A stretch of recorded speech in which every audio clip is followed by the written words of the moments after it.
Hello and welcome to this Q&A with one of the UK motorsport's most exciting talents. He was racing at Silverstone at the weekend, we now understand, with a broken ankle. I am of course talking to Cal Crutchlow. Cal, how are you doing? Yeah, very well, thank you. Yourself? Good, yes, I'm well, thank you. Now, Cal, we've literally ripped you out of your hospital bed tonight, so thanks for being with us. How are you feeling, and tell me, what is the extent of your injury? Yeah, we knew the extent near enough straight away as soon as we crashed on Saturday morning in Silverstone. But yeah, we have a dislocated and broken ankle, but luckily it's back in place. There's no real long-term damage, just healing process is the main thing now, but it's quite painful. But Can you talk me through, exactly what happened? Did you know straight away that you'd caused yourself an injury? Yeah, I knew straight away, but from what happened last year with a broken collarbone, not being able to race, I was so disappointed. It was just another error on my part, but we have to look into it because it was one of those things. There was 3 guys that crashed on exactly the same lap, and we all had the used tyre from the evening before. I was actually coming into the pits on that lap, so I wasn't pushing very hard at all. And then suddenly we sort of high-sided the bike, but I managed to shut the throttle fast enough where I actually fell off the side of the bike in the end. But it was still a very big crash, and I hit my head quite hard as well, which was one of the worst things. So I was a little bit dazed at the side of the track, so I couldn't get up anyway because of my ankle. But yeah, it was a painful experience. But I knew straight away I'd done something to my ankle because of the pain. But if someone would have asked me when I was lying on the gravel, was I racing the next day, I would have said no. But it was thanks to a lot of people. And the medical staff helped us out great at the circuit, and we managed to make the grid on the Sunday. Yeah, I mean, very well done for doing so. Can I ask though, if it wasn't your home track, if it wasn't in front of a home crowd, if you were somewhere else, do you think you would have raced with the injury? It's hard to say. Obviously my passion is to race a motorcycle, and you do anything to be on the grid. But no, probably I would have sat it out. But I felt I had a big loyalty to the British fans, the people that turned up. Is Silverstone feeling a bit jinxed for you, do you think? I don't know, I think next year I'm just going to cruise around, or maybe sit the practice and qualifying out and just try and do the race. So, yeah, maybe do that, maybe best, just to be safe. Or third time lucky, whichever one next year. So third time lucky, I might have a decent race weekend. Now, off the track, do you actually ride on a motorbike on the roads yourself normally? Or? I do. I have a motorcycle licence, and luckily enough, Yamaha managed to provide us with a fantastic bike all the time. But there's also always one thing that you have to be careful on the motorcycle. On the motorcycle on the road. And with the campaign that I'm supporting, bikerpetition.co.uk, at the minute we're trying to get a compulsory question in the driving test, a UK driving test, because we want to make drivers aware of motorcycles on the road more. On Saturday at 2 p.m. we need to get 100,000 signatures. We've now got 65,000, so hopefully we can have a big push in these next days to get that up to 100, and it'll then be hopefully mandatory that there's a question in every driving test in the UK for a motorcycle. We've got some questions coming through actually, let's have a look. So Matt Whitaker's asked, when is Cal Crutchlow hoping to be Cal Crutchless? I don't know. The doctor said 8 to 10 weeks of no weight bearing at all. Now I've came back and seen my own doctor here, and already on weight bearing on it. So there's, I have to be very careful because I don't want to make the injury worse, but I'm a motorcycle racer. I have to push the boundaries, and as far as that's concerned, I'm an athlete, so I want to get back out and training as much as possible, as soon as possible. So the way that I look at it is, if I can race a motorcycle the day after, then I can sort of, push the boundaries a little bit. So hopefully I can get rid of the crutches soon. Good. Well, you've got sort of 3 races consecutively coming up now. Are you hoping to be on the track for this weekend?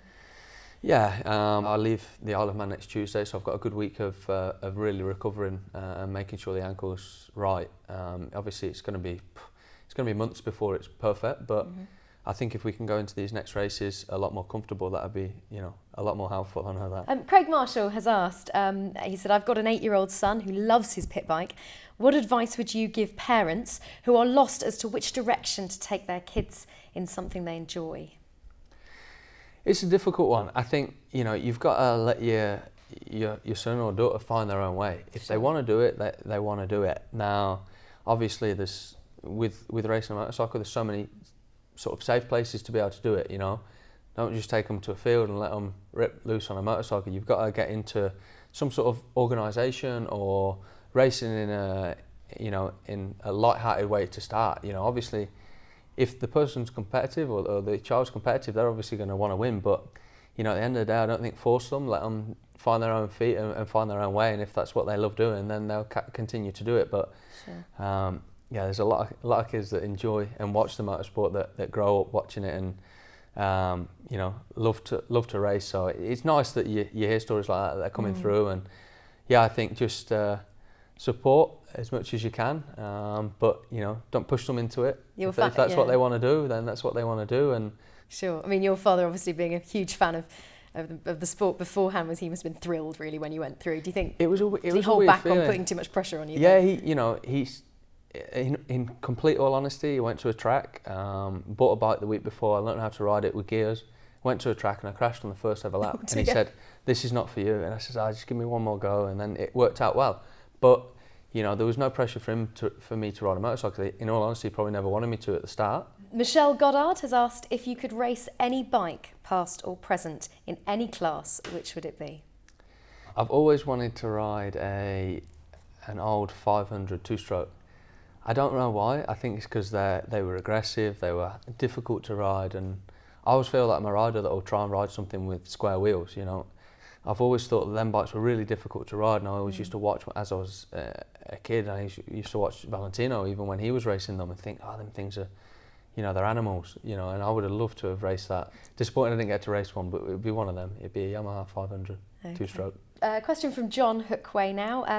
Would Cal prefer to win his home GP or a MotoGP crown with no home win? A MotoGP crown with no home win. No home win. I know that sounds bad, and all the British fans that come, I would love to be on the podium with the best race ever, but still win the championship instead of having the win. But I think everybody would prefer that. David Powell has asked, what are your goals for the next 10 years? In 10 years' time, I'll be 36, so I would say you're at the sort of age of coming out of your career, maybe thinking of retiring by then. If I've done everything I want to have done in my life, hopefully in the 10 years, sitting drinking a pina colada on the beach. Nice. But I hope to have achieved my goal of being a MotoGP World Champion. From Colin Moore, Cal, will you ever race the Isle of Man TT? I love the TT and I'm a massive supporter of it. You know, obviously I live in the Isle of Man and John McGuinness is a great friend of mine. Racing it is a different thing. I did my parade lap this year and it was fantastic, and I did the one last year, and I have a massive passion for racing on the roads, but I don't know. You know, it's not a question I can answer yes or no, because I would never say no, but I would also not at the minute say yes, because I race MotoGP and that's where, you know, my racing lies is on the circuit, not on the roads. Good stuff. Okay, get ready. Quick fire round. I'm going to throw some questions at you. You've got to be as quick as you can in your answers. Favourite motorcycle racer, past or present? Oh, that's tough. I'd have to say Barry Sheene. Most memorable race and why? Most memorable race could have been this weekend just gone, because it was a tough weekend, but other than that, winning the World Supersport Championship in Portimao. Favourite racetrack? I like Silverstone, I have to agree. Silverstone's one of my favourites, but in the UK, Silverstone in the UK, and then abroad maybe, I like Monza, I really like Monza. Okay, what was your first ever accident? When I crashed the week that I first started racing. First ever race. So Darley Moor, I managed 3 corners and that was it. Well, thank you so much for having joined us this evening. We're almost out of time, guys, but I did just want to quickly remind you about the biker petition, which is on bikerpetition.co.uk, aiming to get 100,000 signatures by Saturday, and that's to ensure that a compulsory question or questions is put into the theory test and the driving test here in the UK, because currently that isn't the case. And of course, you know, we really want that, don't we, Cal, in order to make sure there's safety on the roads for bikers. Yeah, definitely. I think it's something we should all push, and then hopefully we can get the 100,000 by Saturday. Just in terms of this week and your training and your recovery, what is the plan? To be admitted to hospital every morning and do a day of rehab there, and also using the hyperbaric chamber on the Isle of Man here. I intend to do a little bit of cycling, you know, to keep the sort of fitness going and keep some muscle in the left leg. So hopefully that'll work fantastic and go into Assen a lot stronger than what we went into Silverstone. Good stuff. Okay, well, good luck, of course, with Thank all you. your upcoming races. Again, thank you so much for joining us this No evening. problem, thanks. Thanks to Bennetts, the UK's #1 bike insurance provider, and thanks to you guys for watching us. See you soon. Bye.